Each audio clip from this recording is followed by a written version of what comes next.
और उसका फल भी होता है, पर एहसास उन्हें होगा जिन्होंने गुरु मुख से, या जैसा कि भगवान कह रहे हैं, भगवान के कहने के अनुसार, गीता के श्लोकों के अनुसार, जिन्होंने परम पुरुषार्थ करके, दृढ़ संकल्प करके इन दुष्प्रवृत्तियों पर विजय प्राप्त की होगी, अवश्य ही उन्हें किसी न किसी अंश में शांति अवश्य मिली होगी।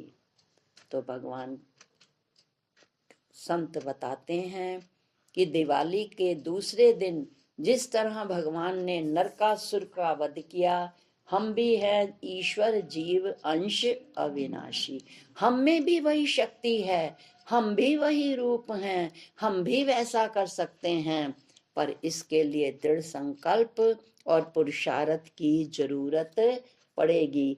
जब हम इन वृत्तियों को लेकर कि हमें तो कुछ भी हो, do and die, don't say why, मैं करके ही रहूंगी जिससे मैं अपने जीवन को सुख और शांति में बना सकूं, तो दिवाली का दूसरा दिन कहता है कि ये जो काम क्रोध लोभ मोह हैं, इन वृत्तियों पर हम गुरु के मार्गदर्शन पर चलें और इन पर नियंत्रण करें, तो ज्ञान के और अधिक दीपक छोटी दिवाली पर भी हम, अगर बड़ी दिवाली पर हम सजावट करते हैं तो छोटी दिवाली पर भी हम काफ़ी मात्रा में दीपक जलाते हैं।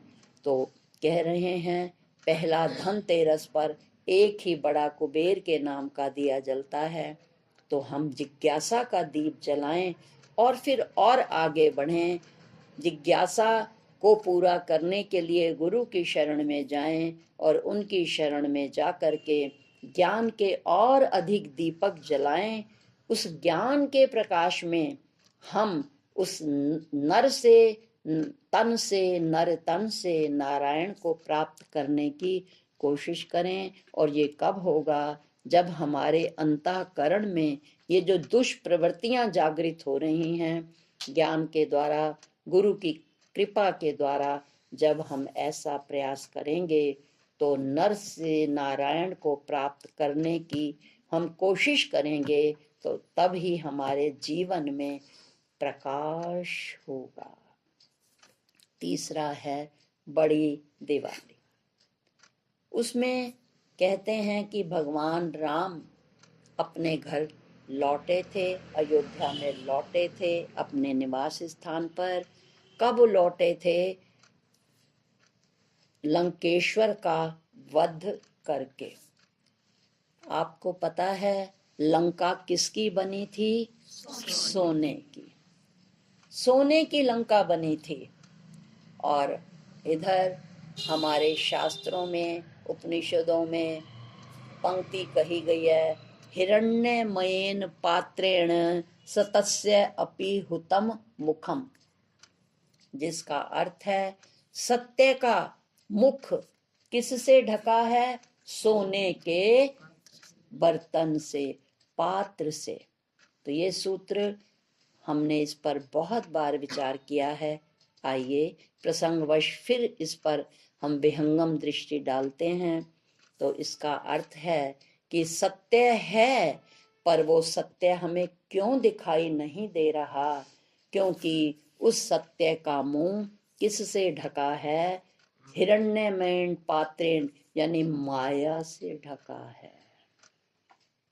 और ये माया मायापति से कभी मिलने ही नहीं देती।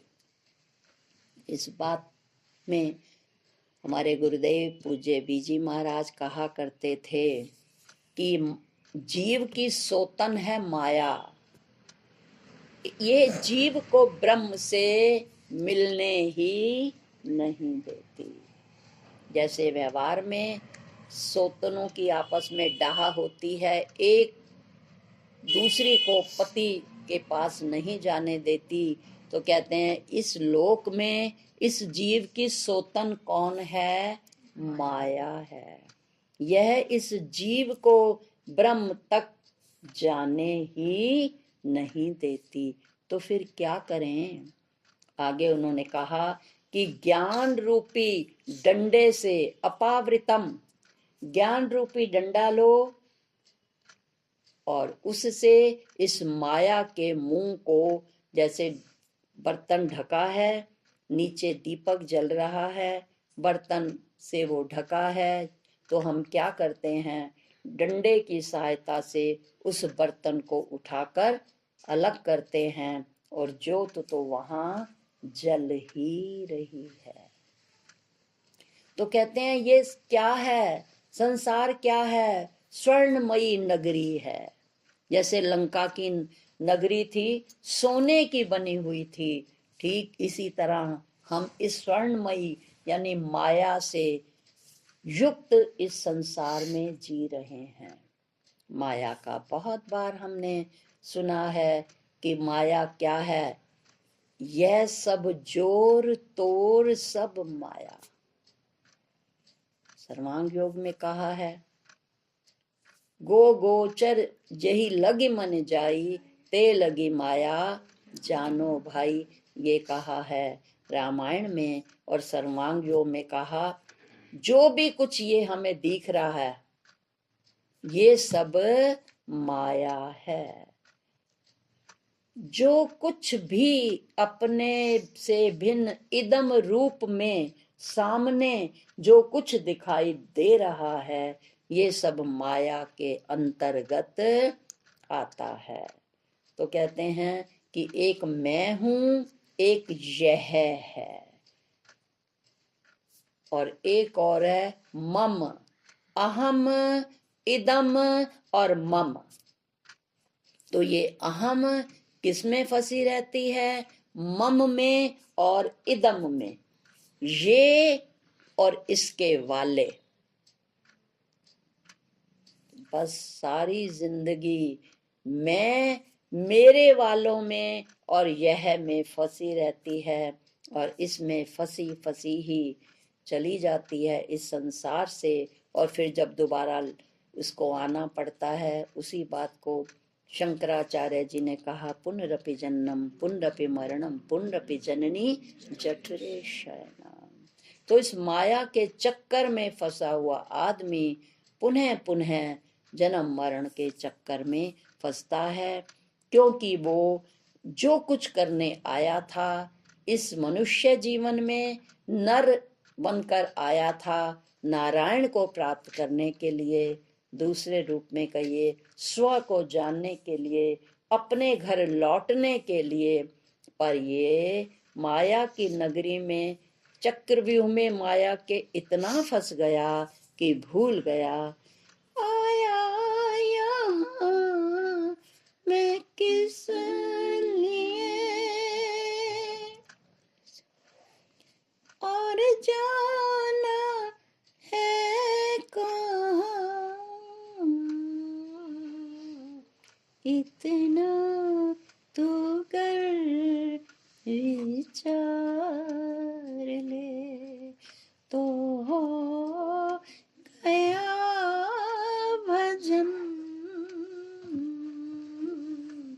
मन के गति संभालिए तो हो गया भजन, मन के गति संभालिए।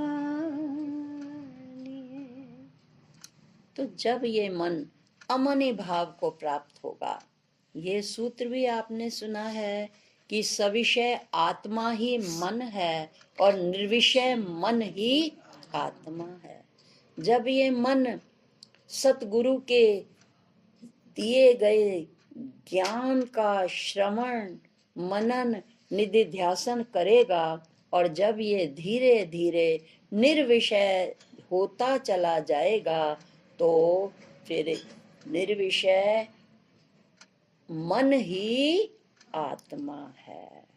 तो दिवाली का, बड़ी दिवाली का ये दिन हमें बताता है कि हमें इस स्वर्णमयी नगरी, ये जो माया है, गुरु की शब्दों का गुरु के ज्ञान का सहारा लेकर के इस माया को पार करना है, इस स्वर्णमयी लंका का दहन करना है, दाह करना है। और फिर जब ये स्वर्णमयी लंका को जला देगा तो इसकी जीत है। और जब ये माया नहीं रहेगी, बीच में जीव और ब्रह्म के बीच में किसका पर्दा है? माया का पर्दा है। जब माया बीच से हट जाएगी तो पता लगेगा जो तू है सो मैं हूँ, जो मैं हूँ सो तू है। इसी को कहते हैं अपने घर में लौटना। तो वो कहते हैं, दिवाली हमें समझाती है कि भगवान राम तो उस लंकापति का विनाश करके अपने स्व घर में लौट आए।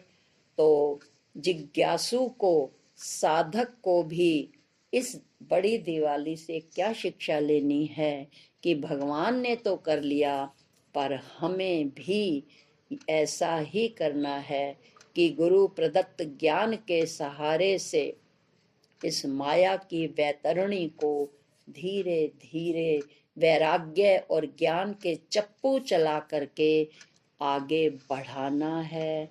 और धीरे धीरे अपने लक्ष्य की ओर जब हम बढ़ेंगे तो फिर क्या होगा?